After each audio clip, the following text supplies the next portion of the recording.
أعوذ بالله من الشيطان الرجيم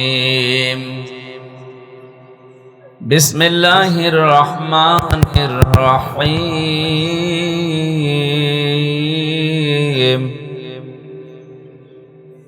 وسارعوا إلى مغفرة من ربكم وجنة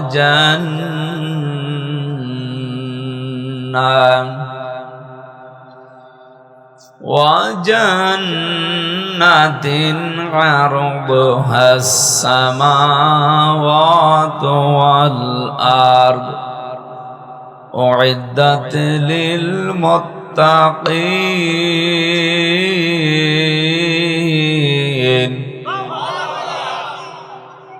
أعدت للمتقين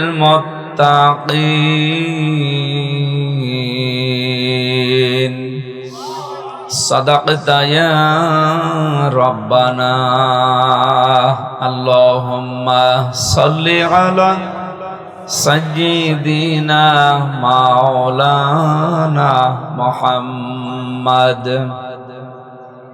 আজকের এই আয়োজন কোরআনের সাথে সম্পৃক্ত। কোরআন যদি না থাকতো এখানে আমির হামজা এমপি না, ও বাবা আসলেও আপনারা আসতে বলেন। সুতরাং কোরআনের জন্য যারা এসেছেন আজকে তারা আনন্দিত এবং খুশি, কোরআন এখানে আছে এই জন্য। قل بفضل الله وبرحمته فبذلك فليفرحوا هو خير مما يجمعون। দুনিয়ার মানুষ যা গেইন করে, যা অ্যাচিভ করে, যা অর্জন করে, আনন্দ করে, এগুলো স্থায়ী না। ক্ষমতা আজ আছে কাল নেই। যারা টাকা পয়সার মালিক হয়েছেন এটা আজ আছে কাল নেই। এমনকি বহু মানুষ বুঝে হোক না বুঝে হোক নিজেদের সম্পদগুলো তারা এক কেন্দ্রিক কাউকে দিয়ে অন্য পক্ষকে ফাঁকি দেয়। আমার এই কথার অর্থ হয়তো অনেকে বুঝে ফেলেছে। এটা বুঝে হোক না বুঝে হোক যারা করেন, ছেলের নামে সব লিখে দিলে, মেয়েকে ফাঁকি দিলে, অনেকে মনে করে যে ফাঁকি দিচ্ছি এ কারণে নামাজ রোজা তো করি, এ আর কি মানে নামাজ রোজা যে আল্লাহর বিধান, সম্পদগুলো সন্তানাদের ভেতরে ভাগ করতে হবে, এটা আল্লাহর বিধান। কোরআনে কারিমে আল্লাহ বিধানগুলো দেওয়ার সঙ্গে সঙ্গে জানিয়েছেন তিলকা হুদুদুল্লাহ, এটা আল্লাহর নির্ধারিত সীমানা। আমাইয়ুতিল্লাহ ওয়া রাসূলাহু ইয়াদখিলহু জান্নাতিন তাজরি মিন তাহতিহাল আনহারু খালিদিনা ফিহা ওয়া যালিকাল ফাওজুল আযীম। যারা আল্লাহ এবং রাসূলের আনুগত্য করবে তাদেরকে আল্লাহ প্রবেশ করাবে এমন জান্নাতে যার তলদেশ দিয়ে নদী আর নহর প্রবাহমান থাকবে, চিরকাল সেখানে তারা থাকতে পারবে। আর এটাই মহা সফলতা। আমাইয়াসিল্লাহ ওয়া রাসূলাহু ওয়া ইয়াতাআদ্দা হুদুদাহু ইয়াদখিলহু নারান খালিদান ফিহা ওয়া লাহু আযাবুম মুহিন।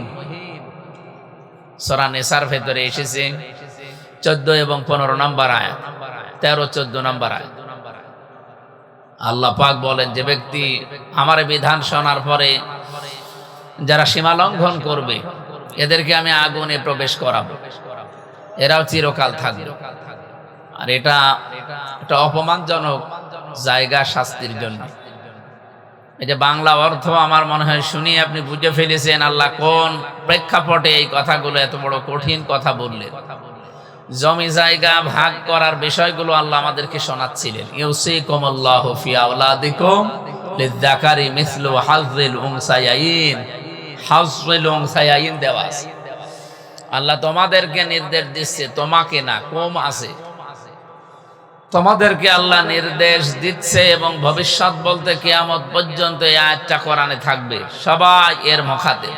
এইজন্য ইউসি এটা মুজারি, বর্তমান ভবিষ্যৎ, প্রেজেন্ট ফিউচার। তোমাদের সবাইকে আল্লাহর নির্দেশে তোমাদের এক ছেলে যা পাবে, দুই মেয়ে তাই পাবে। এ বিধান কার বলেন তো?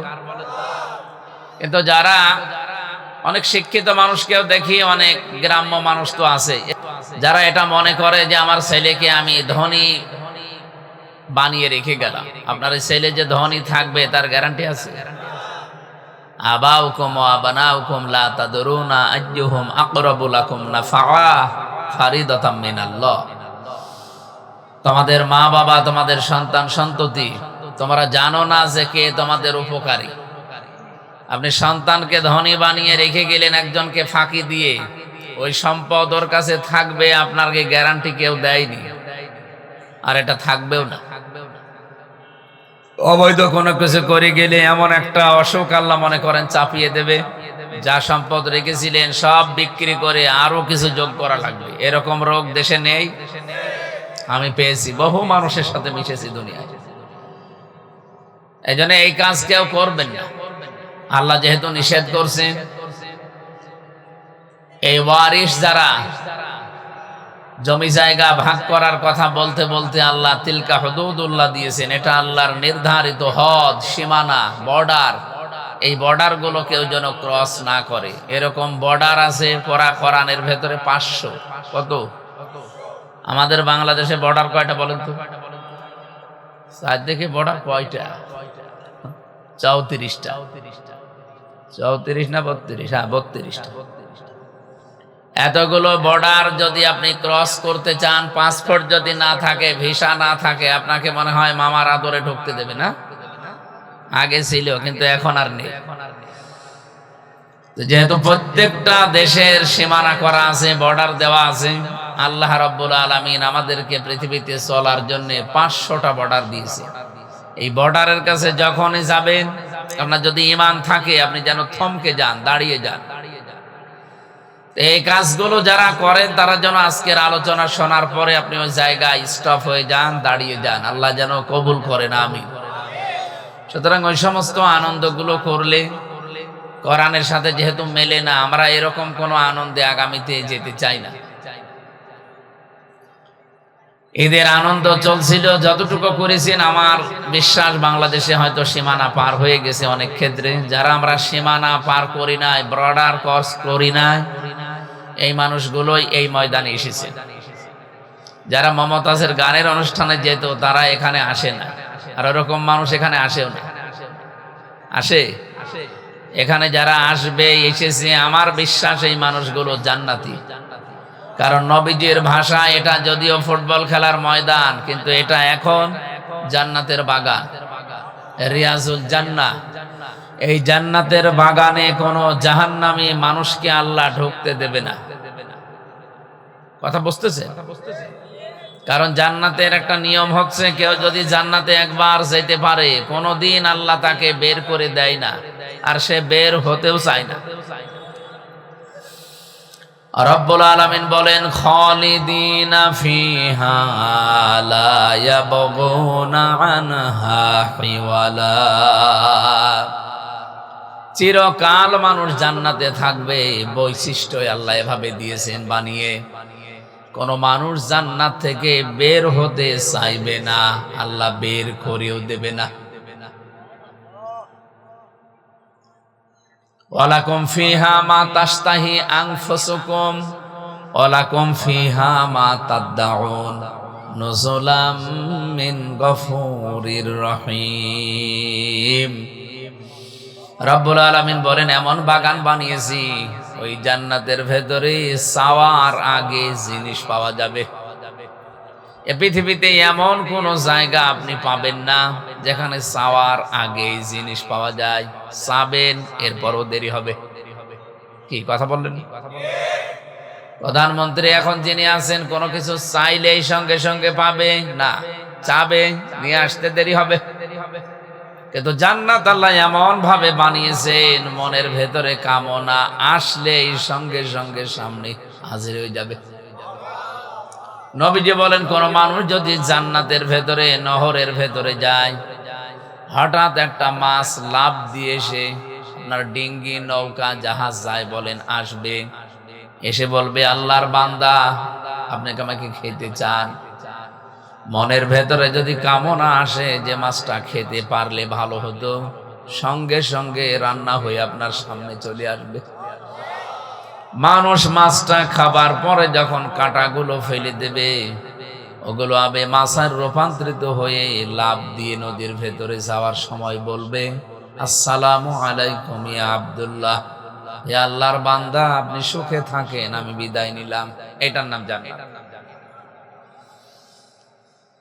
আল্লাহ পাক বলেন, এই জান্নাত আমি আল্লাহ এমন ভাবে মেহমানদারি করার জন্য রাখলাম, নুজুলাম মিন গফুরির রহিম। দুইটা নাম আল্লাহ এখানে দিয়েছেন, গফুর, রহিম। কোন মানুষ যদি দুনিয়াতে জান্নাতের কাজ করতে গিয়ে সফল হতে নাও পারে, যদি চেষ্টা চালায়, আল্লাহ তার জন্য গফুর। কোন মানুষ যদি জান্নাতের কাজ করতে গিয়ে হোঁচট খায়, কষ্ট পায়, আমার আল্লাহ তার জন্য রহিম। জোরে বলেন সুবহানাল্লাহ। এই জন্য জান্নাতের কাজ যতগুলো দুনিয়াতে আছে, সর্বোত্তম কাজ হচ্ছে পৃথিবীতে আল্লাহর দেওয়া বিধান কায়েম করার চেষ্টা করা। কথা খুব অল্প সময় বলবো, এই জন্য চিন্তা ভাবনা করে শুনবেন। আমি গতানুগতিক কথা বলি না, টেবিল মেবিল ভেঙে ফেলবো, একেবারে এদিক ওদিক চলে যাব না। আমার অভ্যাসও নেই, আর আমি পারিও না। আমি যা বলবো এখান থেকে যেন আমরা শিক্ষা নিতে পারি। রব্বুল আলামিন কোরআনে কারিমে আমার যতটুকু আয়ত্ত আছে, আমার এই ব্রেনের ভেতরে এটা অলরেডি ঢুকেছে। আল্লাযী খালাকাল মাউতা ওয়াল হায়াতা লিয়াবলুয়াকুম আইয়ুকুম আহসানু আমালা ওয়া হুয়াল আজিজুল গফুর। আগের আয়াতে বলেছিলাম নুজুলাম মিন গফুরির রহিম, একটা গফুর একটা রহিম। আর এই জায়গায় কি আছে? ওয়া হুয়াল আজিজুল গফুর। দুইটা নাম আছে। আপনি কোনদিন চিন্তা করেছেন আল্লাহ এই নামগুলো কেন বক্তব্য দেওয়ার পরে পরেই ব্যবহার করেন? আপনি দেখবেন বিভিন্ন কথা বলার পরে আল্লাহ তার নাম ব্যবহার করেছেন। আমি আজকে তেলাওয়াতকৃত আয়াতে নামাজের ভেতরে পড়ছিলাম, কোন জায়গায় আল্লাহ নামাজের ভেতরে যেগুলো আমরা পড়ি, কিছুক্ষণ পড়ি তার নাম দিয়েছেন, ইন্নাল্লাহা কানা আলিমান হাকিমা ওয়া কানাল্লাহু গফুরুর রহিমা। এই নাম শোনেননি? এরকম 500 নাম আছে আল্লাহর, আমরা 99টা জানি বেশিরভাগ। 500 নাম আল্লাহ কোরআনে কারিমে এবং অন্যান্য আসমানি কিতাবের ভেতরে ছড়িয়ে রেখেছিলেন।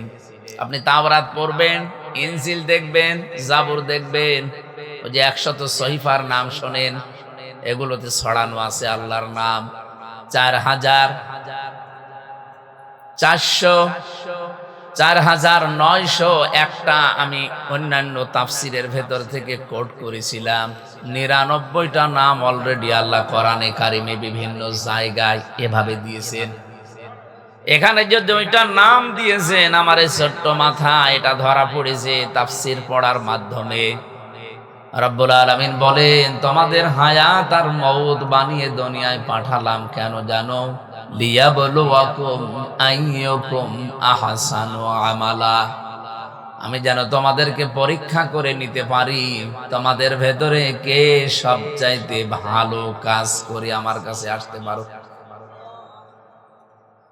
এ পর্যন্ত শুনেছেন কারা কারা? হাত তোলেন। ও বাবা, কার সামনে ওয়াজ করছে? এখনো সবগুলো হাত ওঠে না, তার মানে আপনারা অন্য খেয়ালে আছে। এভাবে ক্লাস করা যাবে না, আরো একটি ভাবা লাগবে। এদিক তাকান, যা বলবো সেই গোড়া থেকে শেষ পর্যন্ত আমি কমপক্ষে 7টা শিক্ষা দিয়ে শেষ করে দেব। আমাদের মওত আর হায়াত আল্লাহ বানিয়েছেন। আল্লাযী খলাকাল মাউতা ওয়াল হায়াতা।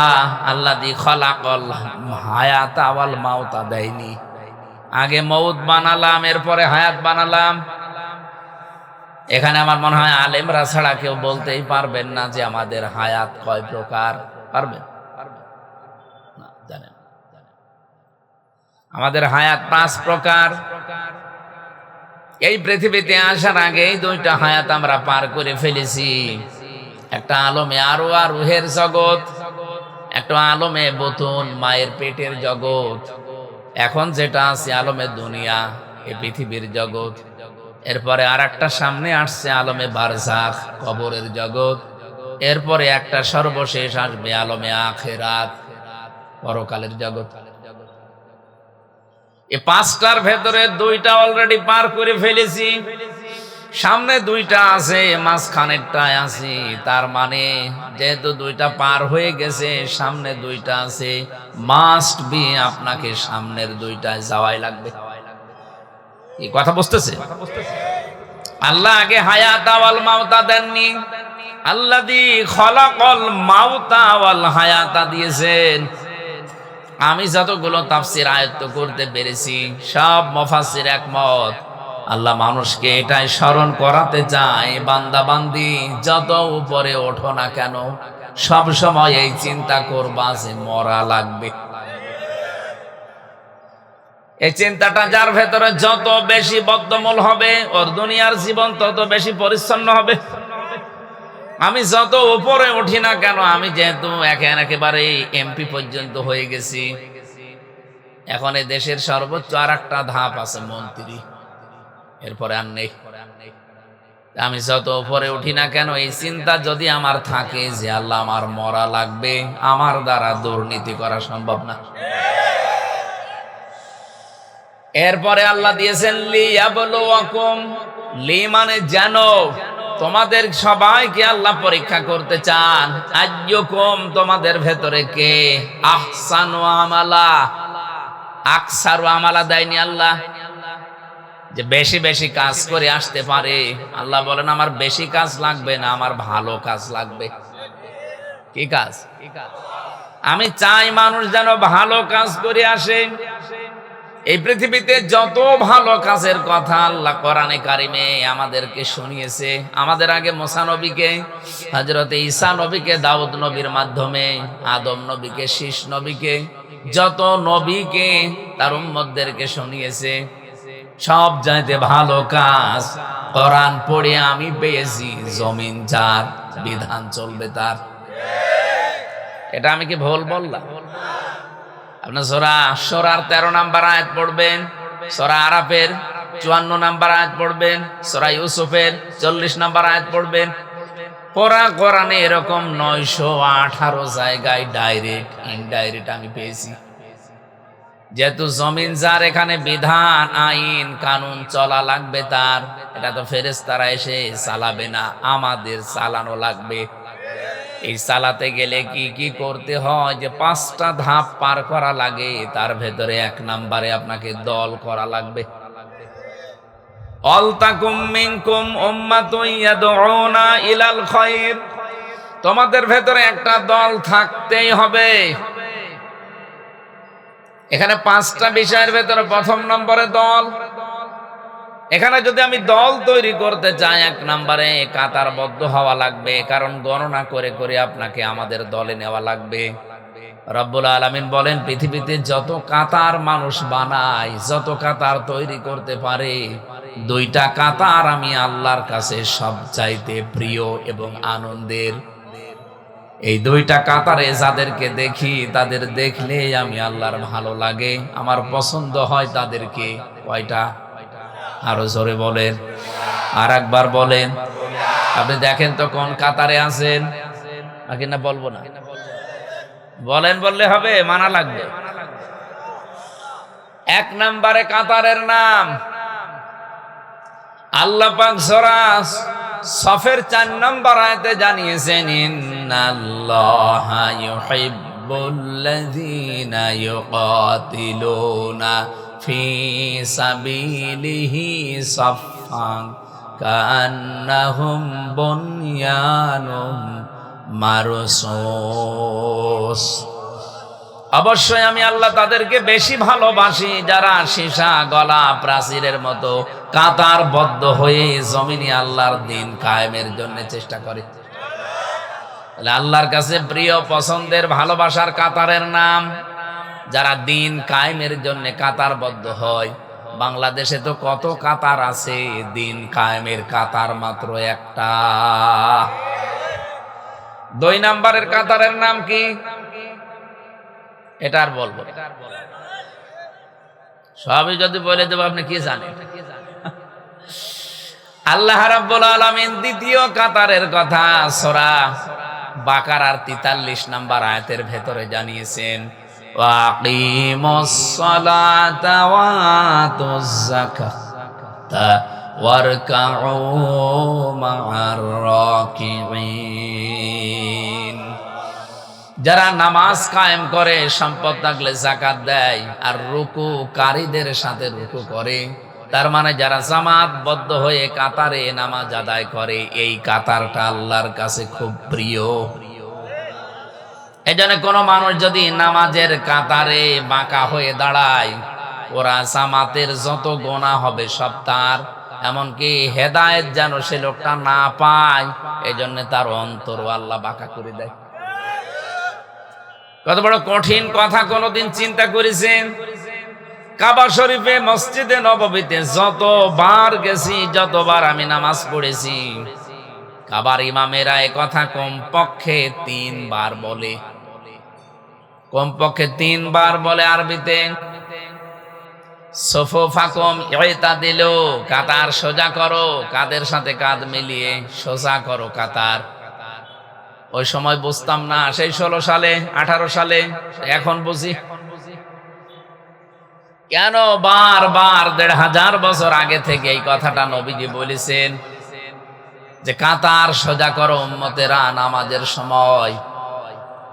আমার তো এখন মনে হয় বিশ্বে 57টা মুসলিম দেশ, আমরা যদি কাতার সোজা করার এই শিক্ষাটা আমরা নিতে পারতাম, এই পৃথিবীতে সবার উপরে আজ মুসলমানেরা থাকতো। ফিলিস্তিন আজাদ হয়ে যেত। এমনকি বাংলাদেশের যে ষড়যন্ত্র চলছে মুসলমানদেরকে নিয়ে, ইসলামকে নিয়ে, এইটা করার কোনো সাহস কোনো মানুষ দেখাতো না।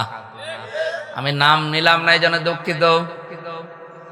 মুসলমানদেরকে আজ ঘায়েল করার জন্য দেশে ইসলাম যেন কায়েম হতে না পারে যত ষড়যন্ত্র করছে বিভিন্ন মুসলমান নামধারী। এই নামগুলো নিলে খুব ভালো হতো, কিন্তু নিতে পারলাম না। এই মানুষগুলো মনে করছে আমরা যদি এভাবে করতে থাকি এ দেশে কোনোদিন ইসলাম কায়েম হবে না। না, আপনি ষড়যন্ত্র কত দূর যেতে পারবেন? আল্লাহু খায়রুল মাকিরিন, সর্বোত্তম কৌশলী আমার আল্লাহ। মহা পরিকল্পনা নিয়ে বসে আছে। আপনি 9 বছর, 13 বছর, 17 বছরের ট্রেনিং নিয়ে যা করেছেন, একটা ট্রেনিংও কাজে লাগবে না মহা পরিকল্পনাকারীকে। বলেন তো, আমি 9 বছর, 13 বছর, 17 বছর বললাম, কি বুঝলেন বলেন? ঠিক আছে, ঠিক আছে। আমি জানি এখানে সবাই না বুঝলে অন্তত কিছু মানুষ বুঝেছেন আমি কোন দিকে ইঙ্গিত দিয়েছি। এই জন্য তারা যেহেতু আরো আগে বুঝবে, সামনে তাদের সাথে দেখাও আমার হবে। আশা করছি যতই কিছু করেন উত্তম পরিকল্পনা একজন বসে বসে করতেছে। কে? আরো জোরে বলে, যেন আমাদের কোনো ভয় নেই, কোনো চিন্তাও নেই। মাওলানা হাফিজুর রহমান উনি ওঠার পরে আমার মনে হচ্ছিল এই কথাটাই উনি বাংলায় বলছিলেন, রেখো না মনেতে ভয় বান্দা খোদার, দূর হয়ে যাবে বাধা সব, তোমার আমার এক মালিক আছেন আমাদের রব, আছেন আমাদের রব। বলেন ঠিক কিনা? বিশ্বাস আমরা করি না? কুষ্টিয়াবাসী রব্বুল আলামিন যে 2টা কাতারকে সবচাইতে বেশি ভালোবাসেন, এই কাতারের সিগনিফিকেন্স কি? কাতারবদ্ধ হয়ে নামাজ পড়লে আল্লাহ ভালোবাসে। এই জন্যে এখানে যেহেতু একটা বিধান পালন করা হবে, তার নাম সেজদা। তার নাম কি? এই সেজদা নামক বিধানটা পালন করা হবে। এজন্য এত সুন্দর মসজিদ বানিয়েছেন কোটি টাকা খরচ করে, এত সুন্দর চাকচিক্য বিউটিফাই করেছেন, এ দেখলেই মন ভরে যাচ্ছে। ইমাম, মুয়াজ্জিন, খাদেম, খতিব পরিষ্কার পরিচ্ছন্ন করার জন্য কমিটি পর্যন্ত আপনারা নিযুক্ত করেছেন। প্রতি মাসে মাসে 40-50 হাজার টাকা এর পেছনে অলরেডি খরচ করছেন। 5 ওয়াক্ত আযান দেওয়ার জন্য, নামাজে আসার জন্য কাতারবদ্ধ হয়ে। এটা তো শুধু অনুষ্ঠান, এই অনুষ্ঠান থেকে মূল শিক্ষা এটা যে কাতার যেভাবে প্রতিদিন 5 বার করে সোজা করি, পৃথিবীতে এখানে বিধান পালন করা হবে মাত্র একটা। এখনো আল্লাহর 499টা বিধান বাকি আছে। এগুলো আমাদের ব্যক্তি, পরিবার, সমাজ, রাষ্ট্র, দুনিয়াতে চলানো লাগবে। একটা বিধান পালন করার জন্য যদি এত কিছু করা লাগে, এত অনুষ্ঠান করা লাগে, 499টা বিধান পালন করার জন্য কত কিছু করা লাগবে আপনি বলেন। এই শিক্ষাটাই নামাজের কাতারে আমাদের দেয়। এখানে যেমন সব আমরা এক হয়ে গেছি আল্লাহর একটা বিধান পালন করতে, এখান থেকে বের হয়ে সমাজে, রাষ্ট্রে, পৃথিবীতে যেখানে আমরা যাব, মুসলমান আমরা যারা আল্লাহর বিধানের জন্য সব এভাবে এক হয়ে যাব। এই শিক্ষাটা মানুষ যদি নেয় তাহলে ওই কাতার আল্লাহর কাছে খুব প্রিয়, পছন্দনীয়। দ্বিতীয় কাতারের নাম যেটা বলেছিলাম প্রথমে, তার নাম দিন কায়েমের যে কাতার। রব্বুল আলামিন বলেন এটা আমি আল্লাহর কাছে সবচাইতে ভালো কাজ। যালিকুম খায়রুল লাকুম ইন কুনতুম তা'লামুন। এইটাই ভালো কাজ। কে বলছে? বলেন বলেন। আল্লাহ পাক বলেন এইটাই ভালো কাজ যদি তোমরা বোঝো বা জানো। সুতরাং এই কাজে যারা আছে, দিন কায়েমের কাজ করতে গিয়ে, আল্লাহর বিধান জমিনে কায়েম করতে গিয়ে যদি কোনো ভুল ত্রুটি হয়ে যায়, কোনো গুনাহ হয়ে যায়, আল্লাহ বলেন হতাশ হওয়া যাবে না। আহুয়ালা আজিজুল গফুর, দুইটা নাম দিলাম আমি, একদিকে আজিজ আর একদিকে গফুর। এই পৃথিবীতে আমার বিধান যারা কায়েম করার জন্য, প্রতিষ্ঠা করার জন্য চেষ্টা করবে না, কাজ করবে না, এদের জন্য আমি আজিজ। ওরা যদি মনে করে কিছুই তো হয় না, কিছু হবে না, না, আমি কিন্তু আজিজ, আমার ধরা বড় শক্ত ধরা। যারা দিনের জন্য কিছু করে নাই, দিনে জমিনে কায়েম হবে, প্রতিষ্ঠা হবে, এর জন্য যাদের কোনো পরিশ্রম নেই, প্রচেষ্টা নেই, কোন চেষ্টা করে নাই, কাজ করে নাই, আল্লাহ তাদেরকে ধরেছে বড় শক্ত করে। কারণ তার নাম প্রথমেই তিনি দিয়েছেন আজিজ। কি দিয়েছেন? নামটা শুনলেই মনে হচ্ছে শক্ত কিছু হবে। আজিজ মানে মহাপরাক্রমশালী। 2 নম্বরে আল্লাহ গফুর দিয়েছেন। আমি তো কিছু মানুষকে দেখতে পাচ্ছি তারা নিস্তব্ধ ভাবে কথাগুলো বোঝার জন্য শুনতেছেন। কোন শব্দ যদি কেউ বোঝার জন্য চেষ্টা চালায়, 500 রাকাত নফল নামাজ পড়ার সওয়াব হয়। কিছু মানুষকে আমি টের পাচ্ছি, আপনারা শুনতেছেন, বোঝারও চেষ্টায় আছেন। রব্বুল আলামিন বলেন এই দিন কায়েমের কাজ করতে গিয়ে যদি কোনো ঝামেলা হয়, জীবনে বাধা প্রাপ্ত হও, পৃথিবীতে হয়তো ভুল ত্রুটি হয়ে যেতে পারে, গুনাহ হয়ে যেতে পারে, আমি আল্লাহ পাক ঘোষণা দিলাম আমি গফুর, আমি মাফ করে দেব। কি বুঝলেন এতক্ষণ পর্যন্ত? যা বললাম তার সামারাইজ। এ পৃথিবীতে সবচাইতে বড় ভালো কাজ আমার আল্লাহর কাছে জমিনে তার বিধানটা পালন করার জন্য চেষ্টা করা, কায়েম করার জন্য চেষ্টা করা। আমরা এখানে যারা এসেছি আল্লাহর বিধান জানবো, এরপরে মানবো, বাস্তবায়ন করব, এইটাই আমাদের নিয়ত। কথা বলেন, কথা বলেন। এই নিয়ত নিয়ে যারা বসে আছেন জান্নাতের এই বাগানে, জীবনেও কোনোদিন আল্লাহ আপনাকে আর জাহান্নামে দেবে না যদি আপনি নিজে যেতে না চান। প্রশ্ন আসতে পারে, নিজে যেতে না চান মানে? হযরত ইদ্রিস নবী আলাইহিস সালাম, উনি অনেক জালিলুল কদর একজন নবী ছিলেন। আযকুর ফিল কিতাবি ইদ্রিস ইন্নাহু কানা সিদ্দীকান নাবিয়্যা। আল্লাহ বলেন, স্মরণ করো ইদ্রিস নবীর কথা, আমার কিতাবের ভেতরে তাকে আমি বর্ণনা দিয়েছি। তিনি একদিকে সত্যবাদী আর একদিকে তিনি নবী ছিলেন। হযরতে ফেরেশতা আজরাইল একবার ডাক দিয়ে বলে, রব্বুল আলামিন, আমার তো জীবনের বহু আশা তুমি পূরণ করে দিয়েছো, এই একটা মাত্র আশা আমার বাকি আছে। তোমার নবী ইদ্রিসকে আমার খুব ভালো লাগে, তুমি যদি অনুমতি দাও আমি তার সাথে বন্ধুত্ব করতে চাই। আল্লাহ পাক বলেন, ঠিক আছে, অনুমতি দিলাম, গিয়ে দেখো, চেষ্টা করি। উনি এসে বললেন, আমি আজরাইল, আপনার সাথে বন্ধুত্ব করতে চাই। বলেন তো, আমাদের সাথে কেউ যদি এই পর্যায়ে আসতো, আগেই রাজি হয়ে যেতাম। কি কথা বলেন না?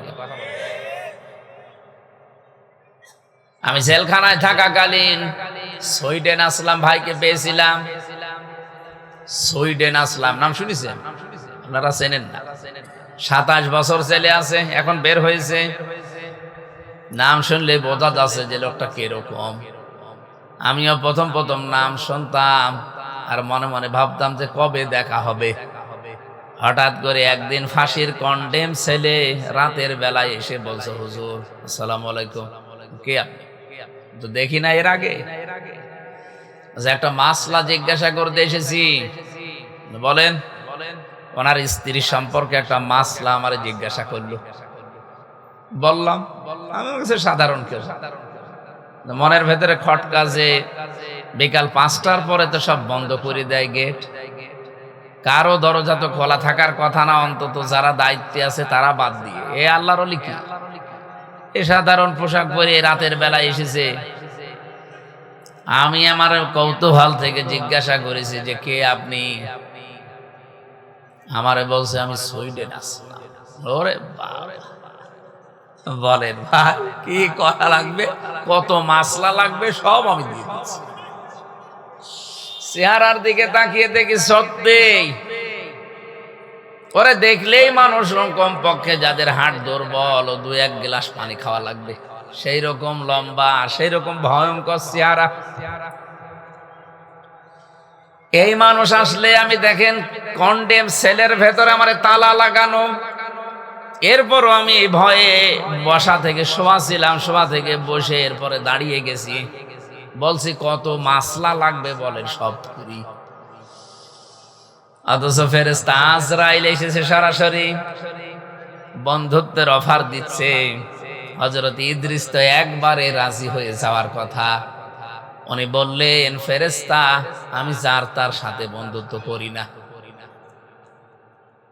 কারণ বিষয়টা দুনিয়ার সাথে সম্পৃক্ত না। এই পৃথিবীতে যার সাথে যার বন্ধুত্ব হবে, সম্পর্ক বেশি গাঢ় হবে, কিয়ামতের দিন আল্লাহ তার সাথে তাকে তুলবে। আমরা কিয়ামতের অনেক বর্ণনা কোরআনে কারিমে পড়েছি। বহু মানুষ আমাদেরকে ধোঁকাও দিয়েছে যে বিভিন্ন পীর সাহেবরা নাকি লক্ষ লক্ষ মুরিদ নিয়ে কিয়ামতে মিছিল করতে করতে আসবে। এটা বানানো কথা ভাই। কিয়ামতের ময়দানে আপনাকে আল্লাহর কাছে যাওয়া লাগবে হিসাব দেওয়ার জন্য, একা একা। কয়জন? এটাকে আমি বানিয়ে বললাম। অকুল্লুহুম আতিহি ইয়াউমাল কিয়ামাতি ফারদা। সূরা মরিয়মের ভেতরে আছে 95 নম্বর আয়াত। আল্লাহ পাক বলেন কিয়ামতের দিন প্রতিটি মানুষকে আল্লাহর কাছে যাওয়া লাগবে হিসাব দেওয়ার জন্য, একা একা। আপনি কোথায় পেলেন যে পীর সাহেবরা লক্ষ মানুষ নিয়ে মিছিল করতে করতে যাবে? বলেন। এই কোরআনের আয়াতের সাথে যেহেতু মেলে না, সুতরাং আপনার এই পীর বলেন, এই বুজুর্গ বলেন, এই মিথ্যাবাদী। আমার কথাও যদি কোরআনের কোন আয়াতের সাথে না মেলে, বুঝবেন যে না, আমার কথাও মিথ্যা, আমিও ভণ্ড। কিয়ামতের বিচারের প্রথম ধাপ যেহেতু এইটা, আপনাকে যাওয়া লাগবে কয়জন করে? আরো জোরে বলেন। তাহলে এর সাথে যাদের টাইম মিলবে না, সে যদি আপনার পীর সাহেব হয়, আজকে থেকে মানবেন, মনে করবেন ওটা এক ধান্দাবাজ, ও আমাদেরকে ধোঁকা দিয়ে বোকা বানিয়ে ওর স্বার্থ সিদ্ধি করতে চায়। এবার আসছে দ্বিতীয় ধাপ। ধাপ হবে কিয়ামতে 3টা। বাংলাদেশে বিচার ব্যবস্থায় যেমন ধাপ আছে 4টা, কয়টা কি বলেন তো দেখি? এই যে আমাদের কুষ্টিয়ার ম্যাজিস্ট্রেট কোর্ট আছে, এরপরে জজ কোর্ট আছে। এখান থেকে যদি কেউ ভালো রায় না পায়, আরো 2টা কোর্ট আছে ঢাকাতে, একটা হাই কোর্ট, একটা সুপ্রিম কোর্ট। বাংলাদেশের বিচার ব্যবস্থা শ্রেণী বিভাগ কয়টা? 4টা। আল্লাহ পাক কিয়ামতের দিন যে বিচার ব্যবস্থা সাজিয়েছেন এর ধাপ 3টা। 1 নম্বরে আপনাকে হিসাবের জন্য ডাক দেওয়া হবে, আপনার মা বাবা না, আপনার ভাই বোন না, আপনাকে আল্লাহ ডাকবে স্রেফ একা একা। একা ডাক দিয়ে আপনাকে সামনে নিয়ে জিজ্ঞাসা করবে, হামজা এটা করেছিলি? যদি আল্লাহর ইচ্ছা হয় যে আপনাকে আল্লাহ মাফ করে দেবে, তাহলে একটা আলাদা বিচার ব্যবস্থা আল্লাহ তৈরি করবে। লক্ষ কোটি কোটি মানুষ থেকে আপনাকে আলাদা করে একা চারিদিকে কুদরতের চাদর দিয়ে ঘিরে নেবে। একটা সামিয়ানা দিয়ে আপনাকে ঘিরে সামনে দাঁড় করিয়ে বলবে, হামজা বলতো এই এই কাজ তোর জীবনে ছিল। এমন একটা বিষয় আমার সামনে তুলে ধরবে যে মনে হচ্ছে আমার সব কাজগুলো রেকর্ড হয়ে আছে। ওয়াজাদু মা আমিলু হাযিরা, সব হাজির হয়ে আছে। দেখার পরেই মানুষ আশ্চর্য হয়ে যাবে, তো একটা অস্বীকার করার মতো না। যা করেছি এখন সব আমার মনে পড়ছে। আমার এখন 34 বছর। 20 বছর আগে আমি এই মাসের এই তারিখে কি করেছিলাম, এই সময় সেইটাও দেখি লেখা আছে। দেখলেই মনে পড়ে যাবে, এরকম মন আল্লাহ বানাবে। সবকিছু যখন মনে পড়বে, অস্বীকার করার কোনো কায়দা যেহেতু নেই, উনি আগের খবর, পরের খবর, মনের খবর সবই জানে। মাথা নিচু করে বলবে, রব্বুল আলামিন আমি সব করেছি। আমার কাকতি মেনতির দিকে, চোখের পানির দিকে তাকিয়ে রব্বুল আলামিন বলেন, আমি যারে মাফ করার ইচ্ছা করব ওরে বলবো যা মাফ করে দিলাম, কাউকে বলবি না, জান্নাতে চলে যা। এরকম একটা হিসাব আইয়াসিরা, সহজ হিসাব, এটা যেন আমাদের সবাইকে আল্লাহ দান করেন, বলেন আমিন।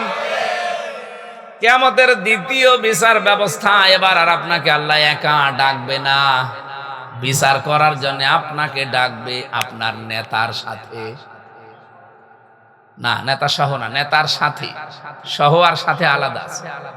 নেতাকে আল্লাহ বলবেন আগে আয়, এরপরে কর্মীকে ডাক দিয়ে পেছনে দাঁড় করাবে। সূরা বানী ইসরাঈলের ভেতরে আছে 71 নম্বর আয়াতে, ইয়াউমা নাদউ কুল্লা উনাসিন বিইমামিহিম। কিয়ামতের দিন এবার আল্লাহ মানুষকে ডাকবে, প্রতিটি মানুষ তার নেতার সাথে উঠবে। কার সাথে? কুষ্টিয়াবাসী রাজনৈতিক ভাবে না নিয়ে একটু ভাবেন তো আয়াতটা নিয়ে, নাকি আয়াত আমার নিজের বানানো? বলেন বলেন। কিয়ামতের দিন আল্লাহ আপনাকে ডাকছে আপনার নেতার সাথে। সামনে আপনার নেতা, পেছনে আপনি। আমি জানি বিভিন্ন জায়গায় ভ্যানের ওপরে, সাইকেলের ওপরে, দোকানে বসে, মাসায় বসে, গাড়িতে বসে আপনি শুনছেন। ভালো করে শুনেন, কিয়ামতের দিন আপনাকে নেতা সহ ডাক দিয়ে, সামনে নেতা, পেছনে আপনি। বিবেককে এবার প্রশ্ন করেন, এমন নেতার পেছনে আপনি থাকেন যে সারা জীবনে একটা সত্য কথা বলেছে বলে আপনারও বিশ্বাস হয় না। এরকম নেতা নেই? যেই নেতা সুদের সাথে জড়িত, ঘুষের সাথে জড়িত, চাঁদাবাজির সাথে জড়িত, দখলবাজির সাথে জড়িত, ধর্ষণের সাথে জড়িত, মিথ্যা মামলার সাথে জড়িত, অন্যায় ভাবে রফিকুল্লাহ কালবিকে হত্যার উদ্দেশ্যে মেরে ফেলার নিয়তে মেরেছে, এরকম নেতাও দেশে আছে। এরকম হাজারো নেতা সামনে আসবে, পেছনে থাকবেন আপনি কর্মী। আমার মনে হয় আপনার কি বিশ্বাস হয় এখন যে এই নেতার দিকে তাকিয়ে আল্লাহর কি ভালো লাগবে না রাগ হবে? ওরে দেখে যদি রাগ হয়ে যায় তে আপনার পর্যন্ত তো আল্লাহ যাবে না।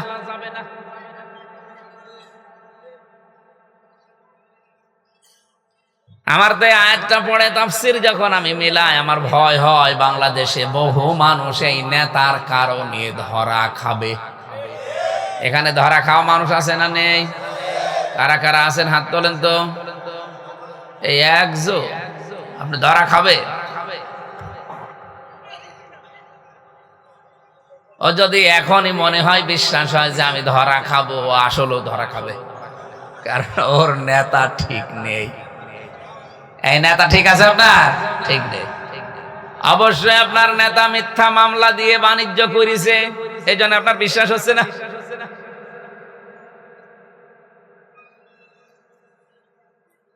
আজ 19 মাস হয়ে গেল, এই 19 মাসের ভেতরে মিথ্যা মামলা দিয়ে বাণিজ্য করে কোটি কোটি টাকার মালিক হয়েছে এরকম নেতা কুষ্টিয়া জেলায় নেই। আমি কি নাম ধরবো? নাম ধরে আমি মায়ের খাই, করুক।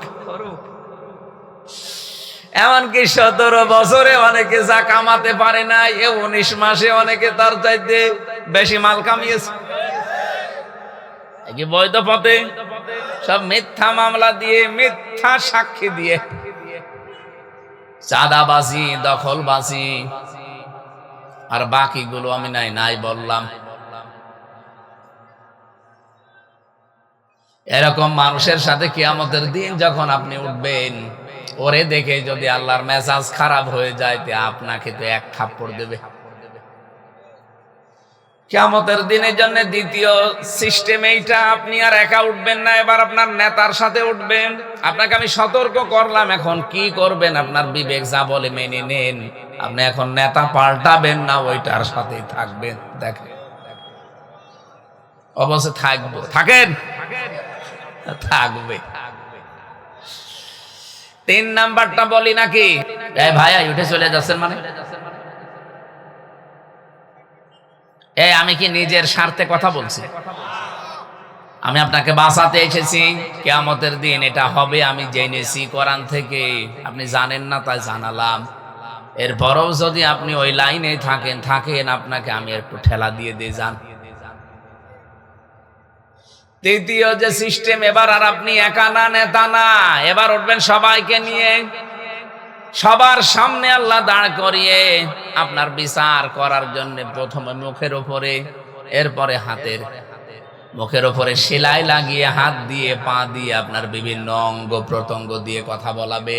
সূরা ইয়াসিনের 65 নাম্বার আয়াতে আল্লাহ আমাদেরকে স্মরণ করিয়েছেন, আলিয়াউমা নাখতিমু আলা আফওয়াহিহিম ওয়া তুকাল্লিমুনা আইদিহিম ওয়া তাশহাদু আরজুলুহুম বিমা কানু ইয়াকসিবুন। বলেন আল্লাহু আকবার।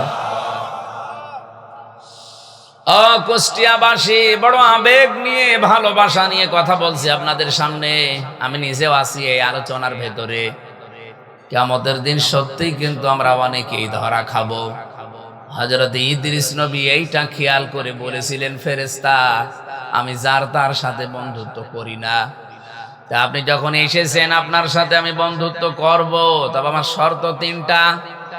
1 নম্বরে আমি এখন মরতে চাই, এখনই আপনি আমাকে মেরে ফেলবেন, এরপরে আবার আমার জীবন ফিরিয়ে দেবেন, কারণ আপনি তো মানুষকে মেরে ফেলেন, জান কবজের দায়িত্ব তো আপনার। ফেরেশতা ফিরে গেলেন আল্লাহর কাছে, ডাক দিয়ে বলে, রব্বুল আলামিন, নবী মনে করে গিয়েছিলাম, মনে করছিলাম ভালো মানুষ, এখন দেখছি ভেজাল, তো মরতে চাই। আল্লাহ বলেন ঠিক আছে, মেরে ফেলো।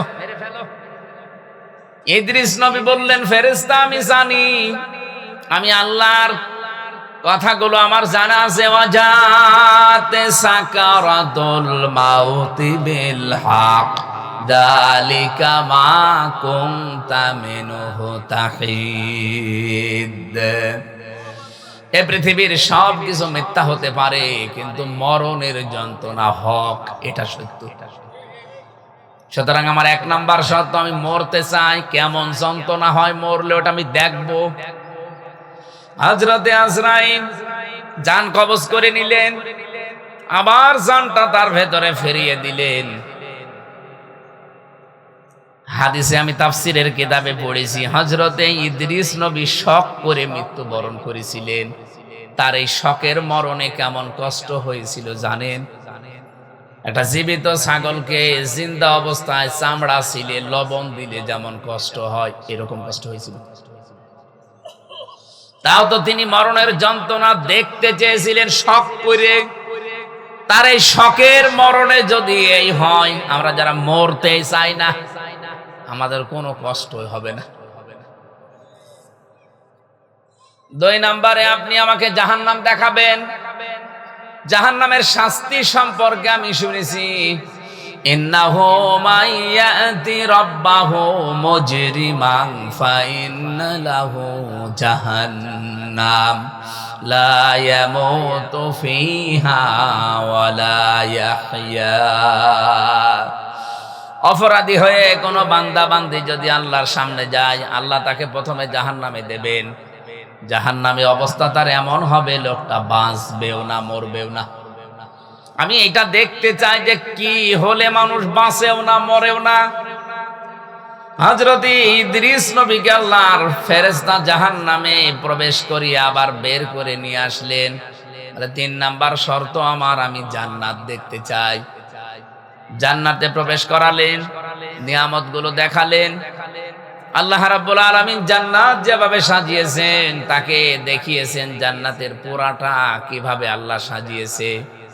নবীজি বলেন, জান্নাত আল্লাহ এমন ভাবে সাজিয়েছে, কোনো চোখ কোনোদিন দেখে নাই, কোনো কান কোনোদিন শোনে নাই, কোনো মানুষের হৃদয়ে কোনো দিনের কল্পনা উদয় হয় নাই।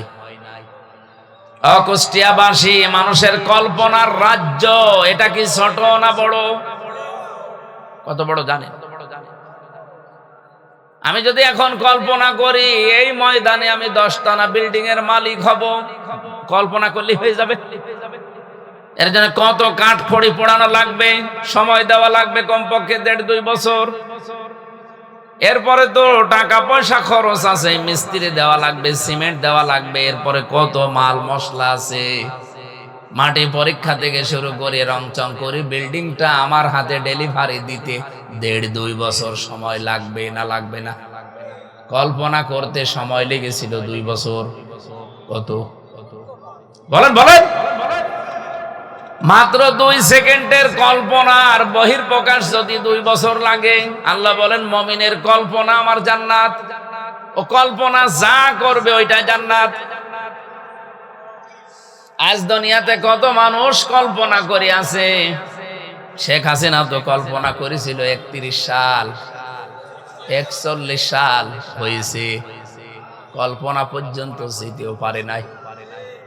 আজও কত কিছু কল্পনা মানুষ নিয়েছে। 2000 মানুষের জীবন তাদের কাছে জীবনই না, কল্পনা নিয়ে বসে আছে। উল্টিয়ে যখন যাবে তখন ঘুম ভাঙবে। অন্তত ঘোর কাটার আগেই যেন ঘুম ভাঙে, আল্লাহ তাদের তৌফিক দেন। বলেন আমিন। আমিন কি বুঝে শুনে বললেন না আন্দাজে বলছে? 40,000 মানুষ বন্ধ হয়ে আছে, 2000-এর উপরে মানুষ আজ জীবন দিয়ে চলে গেল, কোনো দাম নেই এগুলো তাদের কাছে। এগুলো নাকি আবেগ। আবেগ ছিল এই জন্য আপনি আজকে মন্ত্রী, আবেগ ছিল এই জন্য আপনি সংসদের ভেতরে বসতে পেরেছেন। আবেগ না থাকলে আপনাকে এখনো পর্যন্ত ওই জায়গায় থাকা লাগতো। সুতরাং এগুলো হেয়ালি খেয়ালি উল্টাপাল্টা কথা বলবেন না। আবেগের জন্য আজ আমির হামজা এতগুলো মানুষের সামনে কথা বলতে পারছে, তো আমির হামজা কুষ্টিয়ায় ঢোকা সম্ভব ছিল।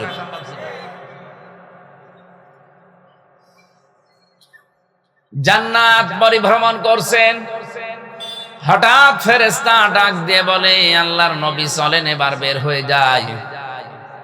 হযরত ইদ্রিস নবী বললেন, ফেরেশতা আমি আল্লাহর ঘোষণা জানি, খালিদিনা ফিহা আবাদা। অন্য জায়গায় আমি জানি লা ইয়াবগুনা আনহা হিওয়ালা। আল্লাহ এমন জান্নাতে মানুষকে প্রবেশ করাবে, চিরস্থায়ী করে দেবে, কোনোদিন আল্লাহ বের করে দেবে না। আর ওই লোকটা জান্নাতের নিয়ামত পেয়ে বের হতেও চাইবে না। এত কিছুর ভেতরে থাকার পরে আল্লাহ ঘোষণা দেবেন, লাহুম মা ইয়াশাউনা ফিহা ওয়া লাদাইনা মাজিদ। এখানে যা চাও তাই আছে, কিন্তু আমি আল্লাহর কাছে আরো বেশি আছে। মানুষ হয়রান হয়ে পড়বে যে আর বেশি কি থাকতে পারে। রব্বুল আলামিন ৭০,০০০ পর্দানীদের সামনে থেকে সরিয়ে বলবে, বান্দা এই যে এইটা আছে, আমি আল্লাহ নিজে আছি। হযরত ইদ্রিস নবী ওই দিন বলেছিলেন, আল্লাহর ফেরেশতা ফিরে যান, আমি আর যাব না, কারণ আল্লাহ নিজে জানিয়েছে আমাকে নাকি আর কোনোদিন জান্নাত থেকে বের করবে না। আমাকে আল্লাহ বের করবে না বলে ঘোষণায় দিয়েছেন, কারণ জান্নাতে একবার আসলে আর বের হওয়া লাগে না, আর আমি বের হতেও চাই না, তুমি ডিস্টার্ব করো কেন? হযরত আজরাইল ফেরেশতা বলেছিল, রব্বুল আলামিন তোমার নবী ইদ্রিস তো খুব চালাক। আল্লাহ পাক বলেন, ফেরেশতা ফিরে আসো, এইটাই আমি ইদ্রিসের কপালে লিখে রেখেছিলাম। আমার ঘটনা বলা উদ্দেশ্য না, আমার এখানে একটা শিক্ষা আছে। ইদ্রিস নবী এখনো জান্নাতে আছে, আল্লাহ ওনাকে বের করে দেয়নি, আর উনি বের হতেও চাইনি। কথা বলে না কেন? এটা যদি নবীজির কথা অনুযায়ী জান্নাতের বাগান হয়, আল্লাহ আমাদেরকে যখন এখানে প্রবেশ করিয়েছে আর বের করে দেবে না, আর আমরা বের হতে যেতেও চাই না। এরপরেও যেটা বের হয়ে যাবে মনে করবেন ওর জান্নাত ভালো লাগছে না। এবার ওঠেন তো দেখি। দড়ি ছাড়া বেঁধে ফেলেছি, কেউ যেতে পারবেন না অন্তত না, সারা রাত না, আর 20 মিনিট থাকবেন না। আর গুরুত্বপূর্ণ একটা আয়াত পড়েছি, এই আয়াতকে সামনে নিয়ে কথা বলবে ইনশাআল্লাহ। দরুদ আর সালাম পাঠ করার মাধ্যমে সূরা আলে ইমরান 133 নম্বর আয়াত, আমি আলোচনার বিষয় নিয়েছি উইদ্দাত লিল মুত্তাকিন, এই শব্দটা। রব্বুল আলামিনের ঘোষণা শোনাচ্ছি, ওয়াসারিউ ইলা মাগফিরাতিন মির রাব্বিকুম ওয়া জান্নাতিন আরদুহাস সামাওয়াতু ওয়াল আরদ উইদ্দাত লিল মুত্তাকিন। বলেন আল্লাহু আকবার। আল্লাহ বলেন দৌড়াও। কে বলছেন? বসে আছেন কেন? দৌড়ান। এই দৌড়ানো বলতে এখান থেকে ম্যারাথন দৌড় দেওয়া না। আল্লাহ বলেন কোন দিকে দৌড়াবা? ইলা মাগফিরাতিন মির রাব্বিকুম, তোমাদের রবের ক্ষমার দিকে দৌড়াও। এ পৃথিবীতে যত নিয়ামত আল্লাহ মানুষকে দিয়েছেন, সব চাইতে বড় নিয়ামত বান্দার জন্য আল্লাহর ক্ষমা। আল্লাহ পাক যদি কাউকে ক্ষমা করে দেয়, মাফ করে দেয়, এইটাই সব চাইতে বড় নিয়ামত। তাছাড়া টাকা পয়সার মালিক হয়ে গেছেন, কোটি কোটি ডলারের মালিক, এলাকার সব সম্পদ আপনার, আপনি ক্ষমতার চেয়ারে আছেন 41 সাল না 71 সাল পর্যন্ত। রব্বুল আলামিন একটা উদাহরণ দিয়েছেন কোরআনে সূরা হাদীদের 20 নম্বর আয়াতে, ই'লামু আন্নামাল হায়াতুদ দুনিয়া লাইবু ওয়া লাহবু ওয়া যিনাতু ওয়া তাফাখুরুম বাইনাকুম ওয়া তাকাসুরুম ফিল আমওয়ালি ওয়াল আওলাদ। জেনে রাখো দুনিয়ার জীবনটা খেলাধুলা, রং তামাশা, প্রতারণা, হাসি ঠাট্টা, এইটা ছাড়া, ক্রিয়া কৌতুক ছাড়া আর কিছু না। আল্লাহ এখানে উদাহরণ দিয়েছেন একটা আমাদেরকে খুব সুন্দর, ভালো করে খেয়াল করে। রব্বুল আলামিন বলেন ওয়াজিনাতুম ওয়া তাফাখুরুম বাইনাকুম ওয়া তাকাসুরুম ফিল আমওয়ালি ওয়াল আওলাদ। এটা হচ্ছে সৌন্দর্য বর্ধন করে দিয়েছে পৃথিবীর মানুষের চোখে। এখানে বেশি বেশি সম্পদ, বেশি বেশি সন্তান, বেশি বেশি ক্ষমতা পাওয়ার জন্য মানুষ মনে করে আমি মহা অন্ধ হয়ে পড়েছি। কিন্তু দুনিয়ার এই সব কিছু কেমন জানো? কামাসালি গাইসিন আজাবাল কুফার। এই এদিকে তাকাই। কামাসালি গাইসিন, আল্লাহ বলেন একটা উদাহরণ খেয়াল করো। বৃষ্টি হচ্ছে, আজাবাল কুফার নাবাতুহু, এই যে জমিনে যে ফসলগুলো উৎপন্ন হয়, এটা দেখে কৃষক যেমন বৃষ্টির পানির ফসল পেয়ে চমৎকৃত হয়, আনন্দে আত্মহারা হয়ে যায়। সুম্মা ইয়াহিজু ফাতারাহু মুসফাররান, এরপরে কিছুদিন পরে দেখবে এই খড়কোটাগুলো সবুজ বর্ণ ধারণ করার পরে হলুদ বর্ণ হয়ে যায়, রোদে শুকিয়ে। কি কথা বলেন না, এটা একেবারে হলুদ বর্ণ হয়ে যায়। সুম্মা ইয়াকুনু হুতামা, এরপর এটা খড়কোটায় পরিণত হয়ে যায়। দুনিয়ার জীবনটা এইরকম। আমাল হায়াতুদ দুনিয়া ইল্লা মাতাউল গুরুর, পৃথিবীর এই জমিনটা শুধু ধোঁকা প্রতারণা এছাড়া আর কিচ্ছু না। মানুষ শুধুমাত্র অহংকার করে ক্ষমতা, এর চাইতে আমি ওপরে, এর চাইতে আমি আরো ওপরে যাব, ওর চাইতে সন্তানাদি সম্পদাদি এলাকার প্রভাব প্রতিপত্তি, এই নিয়ে মানুষ শুধু ফখর করে, গর্ব করে, অহংকার করে, এই মেতে আছে মানুষ। অথচ দুনিয়ার জীবনটার খেয়াল করে দেখো, চমৎকৃত হওয়ার পরে কিছুদিন পরে খড়কোটা হলুদ বর্ণ হয়ে যায়। এরপরে এটাকে আমি একেবারে হোতমা বানিয়ে দেই। হোতমা শব্দের শাব্দিক অর্থ কি? হোতমা নামে একটা সূরা আছে কোরআনে। হোতমা সূরা নেই? হমাসা, হোতানা মানে একটা জাহান্নামের বর্ণনা আল্লাহ দিয়েছেন। ওমা আদরাকা মাল হুতমা নারুল্লাহিল মুকদা আল্লাতী তাত্তালিউ আলাল আফইদা। হোতমার পরিচয় আল্লাহ বলেন এমন, এই যে হোতমা খড়কোটার পরে, এটা হোতমা কেন বললাম জানো? জাহান্নামে হোতমা এমন সিস্টেম বানানো আছে, দুনিয়ার আগুন যেখানে লাগে ওই জায়গা পুড়ে যায়। আর হোতমায় যে আগুন আমি বানিয়েছি ওটা যেখানে লাগবে আগে কলিজা পুড়ে যাবে। খড়কোটার এক মাথায় আগুন লাগালে আর এক মাথায় আগুন যেতে 10 বছর সময় লাগে। আপনারা বোঝেননি? খড়ের মাথায় আগুন লাগিয়ে দিয়েছেন এক মাথায়, এ মাথায় আগুন যেতে কয়দিন লাগবে? সেকেন্ডের ভেতরে আর এক মাথায় আগুন চলে যাবে খড়ের। আপনি খড়ে আগুন লাগিয়ে দেখেন। আল্লাহ বলেন জাহান্নামে আমি আল্লাহ এই মানুষগুলোকে দেব যারা দুনিয়ার এগুলো নিয়ে গর্ব অহংকারে ফেটে পড়ে। আমি ক্ষমা তাদের কাছে কিছুই মনে হয় না। অমাগফিরাতুম মিনাল্লাহি ওয়া রিদওয়ান, আমি আল্লাহর ক্ষমা, আমি আল্লাহর সন্তুষ্টি, এই মানুষের জীবনে কোনো মূল্য নেই। এদেরকে আমি এইভাবে করে শাস্তির ব্যবস্থা করব। এজন্য মানুষের জীবনের সবচাইতে বড় দামি সম্পদের নাম তার রবের ক্ষমা। বলেন বলেন, এ রবের ক্ষমা মানুষ পাবে কি করে? এখানে প্রায় 70টা ক্রাইটেরিয়া দেওয়া আছে তাফসিরে। এদিকে তাকান, একটা বলছি, আপনি আল্লাহর ক্ষমার উপযুক্ত হয়েছেন কিনা, আপনি ক্ষমা পাবেন কিনা নিজের দিকেই খেয়াল করে দেখেন। একজন সাহাবীর জীবনী পড়ছিলাম। বিশ্ব নবী মুহাম্মদুর রাসূলুল্লাহ তাকে তিনবার মসজিদে প্রবেশ করার সময় বললেন এই লোকটা জান্নাতি। সাহাবায়ে কেরাম 3 বারই তার দিকে তাকিয়েছেন যে কি গো। 3 বার পর পর জমান নামাজে আসলে লোকটা তাকে মসজিদে প্রবেশ করতে দেখেই নবীজি আলোচনা বন্ধ করে দিয়ে বললেন এই লোকটা জান্নাতি।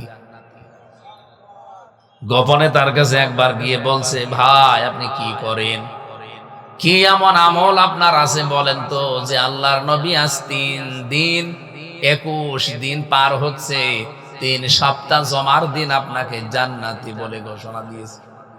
উনি বললেন, প্রকাশ্য গোপনে সেরকম কোনো আমল আমার নেই, তবে একটা কাজ আমি প্রতিনিয়ত করি। সারাদিন পরিশ্রম করার পর সকাল সন্ধ্যা বেলা রাতের বেলা যখন আমি ঘুমাতে যাই, বালিশে মাথা দিয়ে আমি চিন্তা করি যে আমার কারো উপরে কোনো অভিমান নেই, ক্ষোভ নেই, রাগ নেই, কোনো অনুযোগ নেই, সব আমি আল্লাহর জন্য সবাইকে আজ মাফ করে দিলাম। একটা শান্ত নির্মল পরিচ্ছন্ন মন নিয়ে আমি ঘুমিয়ে গেলাম।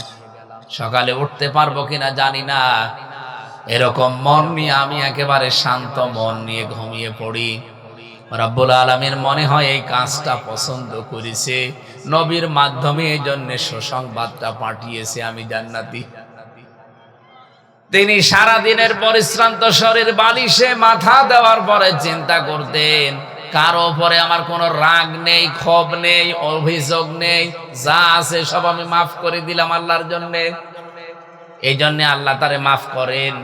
আর আমরা সারা দিন পরিশ্রম করি, যাই করি, সন্ধ্যা বেলা রাতের বেলা ঘুমানোর সময় চিন্তা করি কার 12টা বাজাবো, সকালবেলা উঠে কার নামে মিথ্যা মামলা দেব, কার নামে মিথ্যা তথ্য ছড়িয়ে সাংবাদিক বিভিন্ন জায়গায় মিথ্যা তথ্যগুলো সংগ্রহ করে কি করে কার 12টা বাজাবো, কার চরিত্রে কলঙ্কর দাগ দেব, এই চিন্তা করে মানুষ ঘুমায়।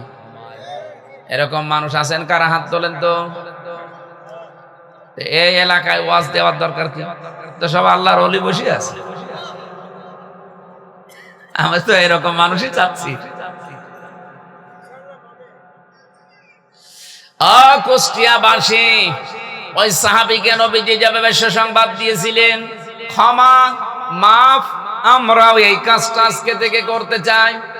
আমার মনে হয় রাজনৈতিক যত দল এই দেশে আছে, ধর্মীয় যত দল আছে, যত জায়গাগুলো আছে প্রতিষ্ঠান কেন্দ্রিক বাংলাদেশে, সব জায়গা থেকে যদি আমরা এই চিন্তাটা করতে পারতাম ঘুমানোর সময়, যে আমার কারো উপরে কোনো রাগ নেই, অভিযোগ নেই, কোনো রকমের কোনো কিছু নেই, সব আমি আল্লাহর জন্য মাফ করে দিলাম, বাংলাদেশ কালকে সকালেই জান্নাত হয়ে যাবে। কি কথা বোঝেন আমার? এই কথার ওজন কত আপনি টের পেয়েছেন? আমি কিন্তু সবগুলোকে পেছিয়েছি।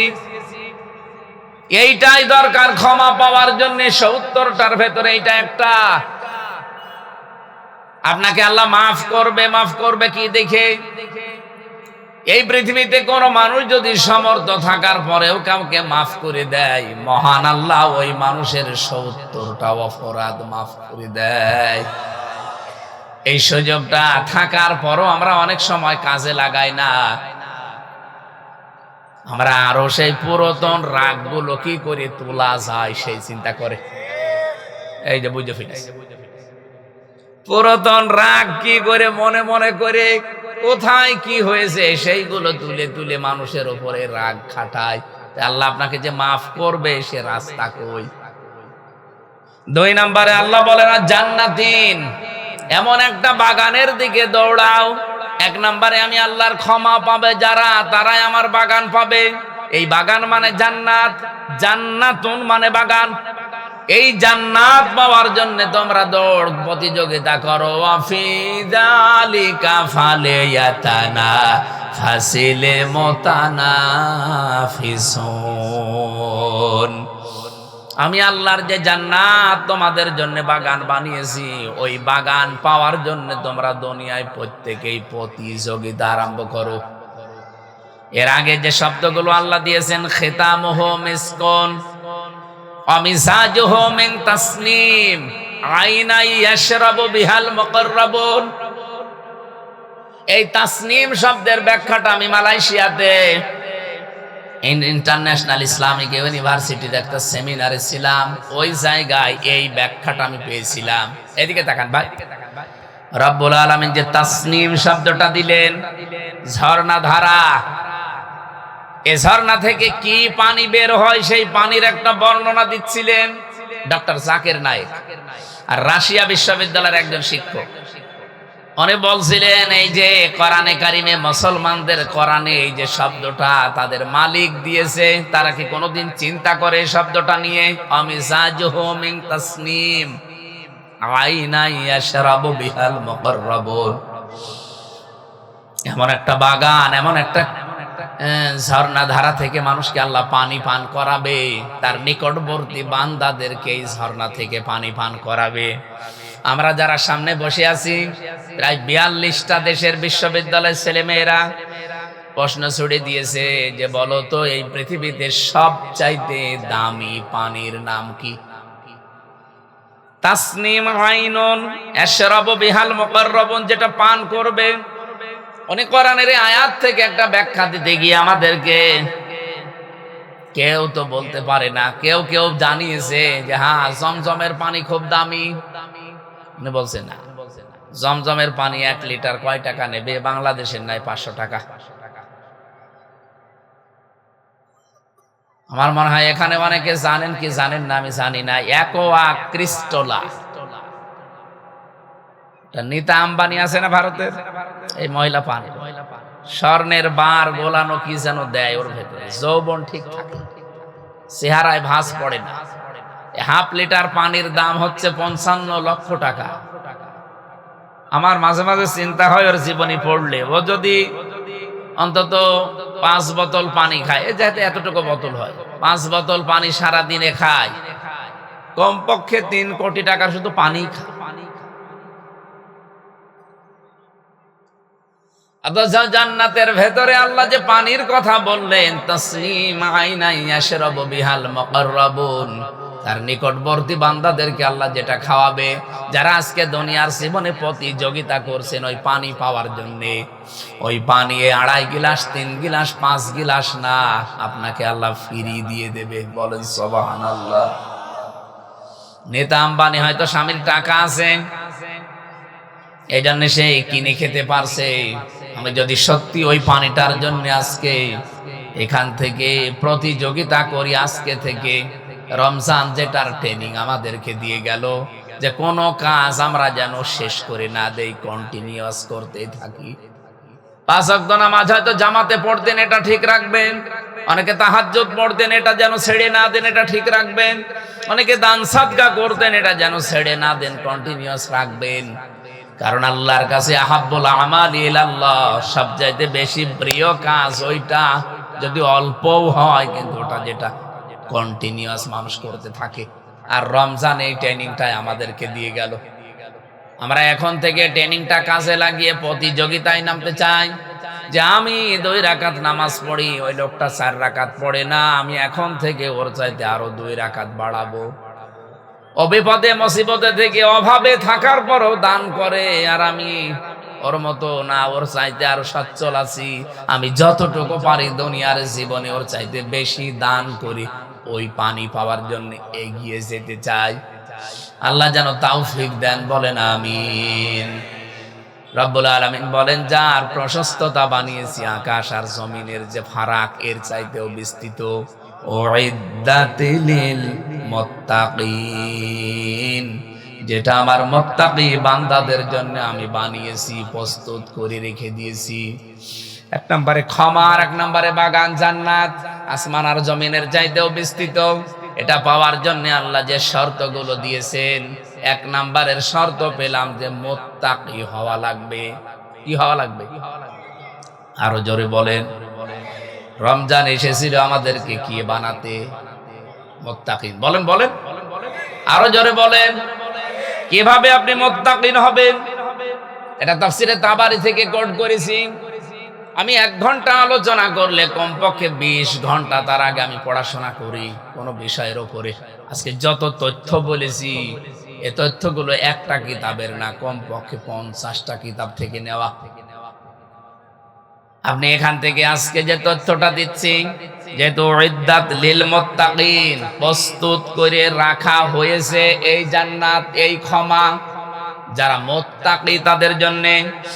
মুত্তাকি হওয়ার জন্য যে সমস্ত ক্রাইটেরিয়া আছে, শ্রেণী বিভাগ আছে, পদ্ধতি আছে, এই পদ্ধতিগুলো যদি কেউ অবলম্বন না করে, শুধু জুব্বা গায়ে দিয়ে, পাগড়ি মাথায় দিয়ে, হাতে তসবিহ নিয়ে সে মুত্তাকি হতে পারবে না। এবার আমি শুরু করছি নাকি শেষ করে দেব? না, বলেন বলেন, আমি এগুলো বলি শেষ করছি, ব্যাখ্যা করতে গেলে সারা রাত চলে যাবে। 1 নম্বরে, কেউ যদি মুত্তাকি হতে চান, খালি ভড়ি মোটা করলেই হবে, আমার মতো বড় জুব্বা গায়ে দিলে হবে কি? 1 নম্বরে নবীজি বলেন, তাকে হকের অনুসন্ধানকারী হওয়া লাগবে। সে হক তালাশ করে বেড়াবে, কোথায় সত্য পাওয়া যায়, হক পাওয়া যায়, এই অনুসন্ধানের সাথে লেগে থাকবে। আজকে থেকে আমি সহ প্রত্যেকে এটাই লেগে থাকতে চাই। কথা বলে না কেন? আমাদের জাতির পিতা ইব্রাহিম আলাইহিস সালাম এটা করেছিলেন। উনি আল্লাহকে খুঁজতেছিলেন, রবকে রবকে। কেউ কোন সময় তারকা, কোন সময় চন্দ্র, কোন সময় সূর্য। সব যখন ডুবে গেল, অস্তমিত হয়ে গেল, তিনি বললেন না। ফালাম্মা আফালা ক্বালা লা উহিব্বুল আফিলিন। আমি ভালোবাসি না যেগুলো ডুবে যায়, অস্তমিত হয়ে যায়। জাতির সামনে তিনি দাঁড়িয়ে গেলেন, একটা ঘোষণা দিয়েছিলেন। আমার মনে হয় আজকে যারা ইব্রাহিমের সন্তান তারা এই ঘোষণাটাই জাতির সামনে দিয়ে দিয়েছে। কি বলেন তো? কি বলেন? এই যে ঠিক বললেন, বুঝেছেন নাকি আন্দাজে বললেন? আন্দাজে বলেছেন। জাতির সামনে দাঁড়িয়ে উনি ভাষণ দিয়েছিলেন, আমরা যারা ইব্রাহিমের সন্তান দাবি করি, জাতির পিতা শেখ মুজিবের না ইব্রাহিম তার সন্তান হিসাবে যারা দাবি করি, তারাও এই ঘোষণা আমরা জাতির সামনে দিয়েছি, এখনো দিচ্ছি। ইন্নী ওয়াজ্জাহাতু ওয়াজহিয়া লিল্লাযী ফাতারাস সামাওয়াতি ওয়াল আরদা হানিফা ওয়া মা আনা মিনাল মুশরিকিন। হে বাংলার মানুষেরা, আমরা আমাদের মুখ, আমাদের চেহারা আমরা এমন সত্তার দিকে ঘুরিয়েছি যিনি আসলে আসমান আর জমিন বানিয়েছেন, উদ্ভাবক। হানিফা, আমার লোক দেখানোর জন্য না, ক্ষমতায় যাবার জন্য না, কারো মন পাওয়ার জন্য না, আমরা সত্যিই মুখ ফিরিয়েছি আল্লাহর দিকে একনিষ্ঠ ভাবে। আমান আমিনাল মুশরিকিন, আমরা কিন্তু মুশরিক না, শিরিক করি না। এ কথাটাকে আমরা লোক দেখানোর জন্য বলি প্রতিদিন। আপনি দেখবেন নামাজ যারা পড়ে, অনেকে যায় নামাজের দোয়া মনে করে পড়ে, যদিও এটা তাকবীরে তাহরিমা দেওয়ার পরে পড়ার নিয়ম। আমরা যারা ইব্রাহিমের সন্তান, এটা আমার এই দেশের জাতিকে আমরা অলরেডি জাতি জানিয়ে দিয়েছি। কোনো চিন্তা, কোনো ভয় কাউকে আমরা গ্রহণ করি না। কিসের সূর্য, কিসের চন্দ্র, কিসের আব্রাহাম লিঙ্কন, কিসের ভারত, কিসের আমেরিকা, কাউকে মানি না। আমরা একনিষ্ঠ ভাবে ফিরেছি কার দিকে? আরো জোরে বলেন। ইব্রাহিম নবী এই ঘোষণা দেওয়ার পরে তার জাতির লোকেরা তারা আপেল খাওয়িয়েছে। বলেন বলেন কি করেছিল? আপনি সূরা এটা আনামের 75 নাম্বার 76 নাম্বার আয়াতে দেখবেন। 75, 76, 77, 78, 79, 80, 81, 82 নাম্বার আয়াত পর্যন্ত জাতির লোকেরা বলেছে ওয়াহাজ্জাহু কওমুহু, তার সাথে তারা রীতিমতো ঝগড়া করা আরম্ভ করেছে। আজ বাংলাদেশে সত্যি দেখবেন যারা এই দেশে আল্লাহর আইন একনিষ্ঠ ভাবে কায়েম করতে চায়, তাদেরকে পায়ে পাড়া দিয়ে অনেকে আজ ঝগড়া করতে চেষ্টা করছে। আমার তো আয়াতগুলো পড়লে মনে হয় এই মাত্র নাজিল হইল, 1500 বছর আগে না, এই মাত্র আগে নাজিল হচ্ছে। দেশে ইব্রাহিমের সন্তানের সাথে নমরুদের বাচ্চারা যা করেছিল, এখন অনেক নমরুদ তাই করছে। হযরত ইব্রাহিম দমে গিয়েছিলেন, জাতির এই ঝগড়া দেখে তিনি বলেছিলেন ওয়া কাইফা খাফু মা আশরাকতুম ওয়া লা তাখাফুনা আন্নাকুম আশরাকতুম বিল্লাহ মা লাম ইউনাজ্জিল বিহি আলাইকুম সুলতানা। হযরত ইব্রাহিম বলেছিলেন ওয়া কাইফা খাফু মা আশরাকতুম, আমি কেমন করে ভয় পাবো? তোমরা আল্লাহর সাথে শরীক করেই ভয় পাও না। আল্লাহর আইনের সাথে মানুষের তৈরি করা আইনগুলো তোমরা কায়েম করার জন্য চেষ্টা করো, ভয় পাও না।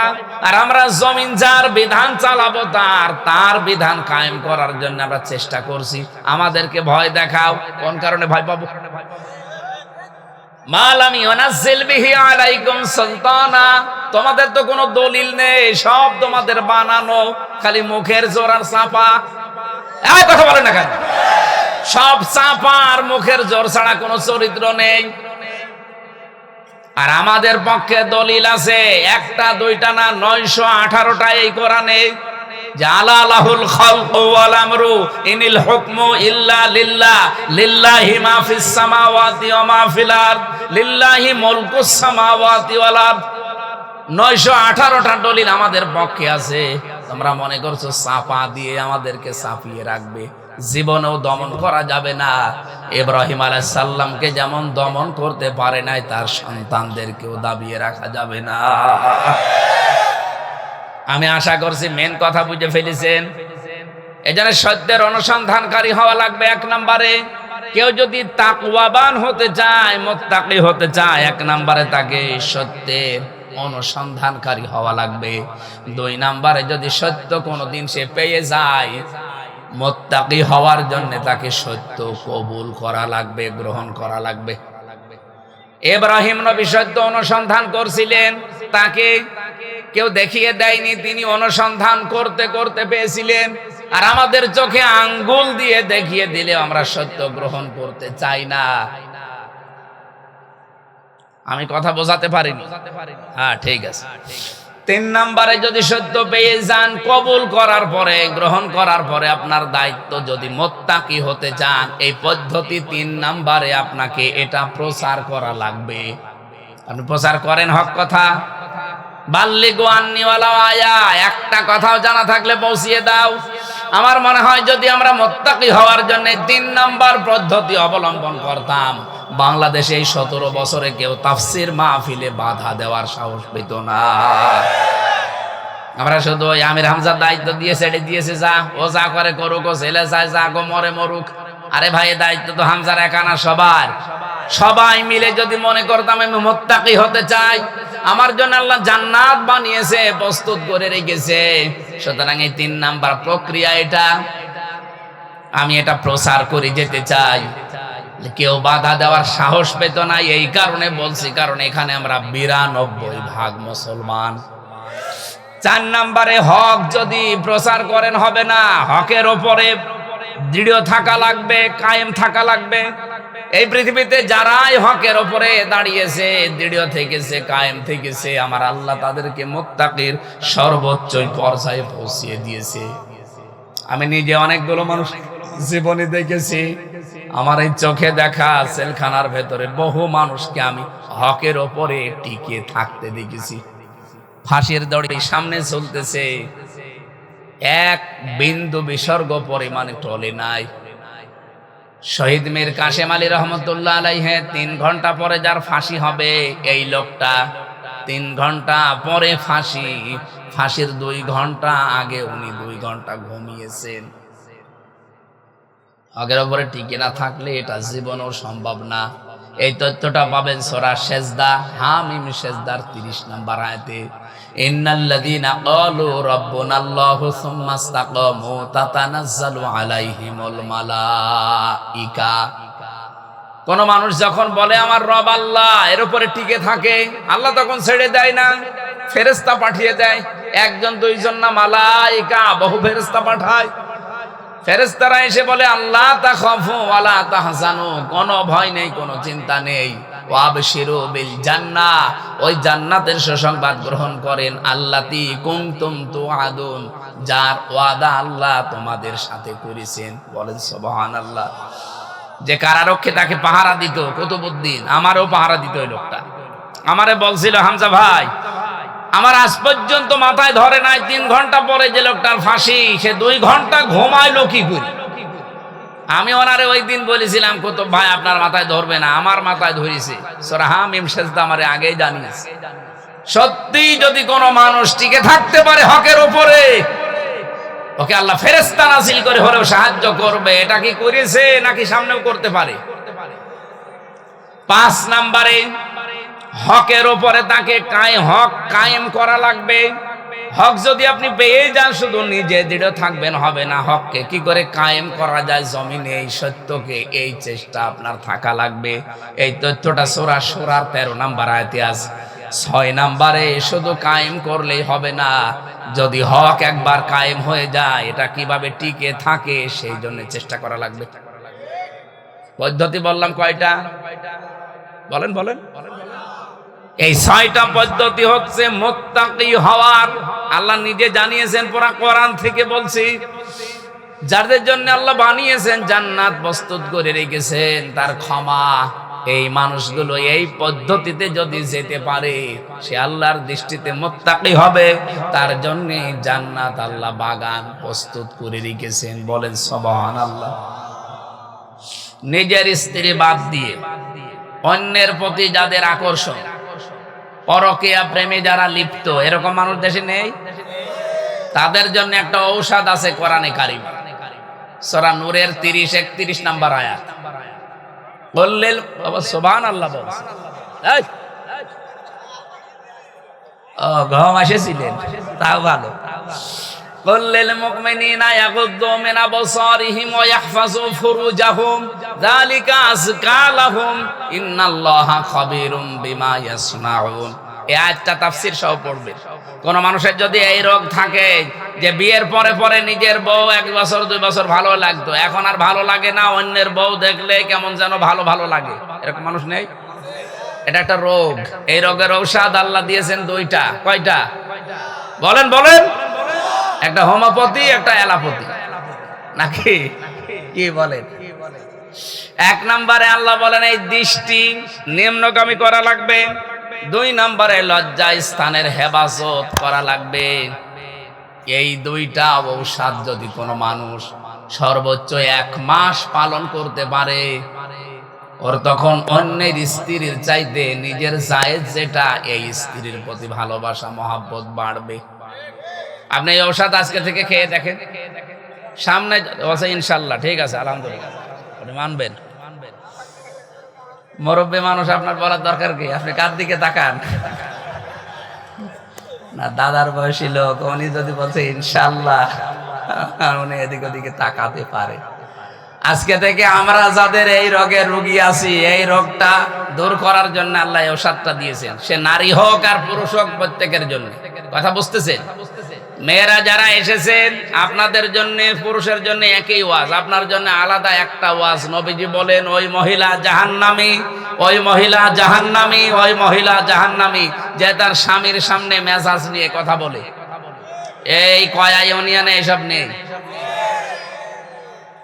সুতরাং আপনার নামাজ, রোজা, পর্দা সব কিন্তু মাঠে মারা যাবে।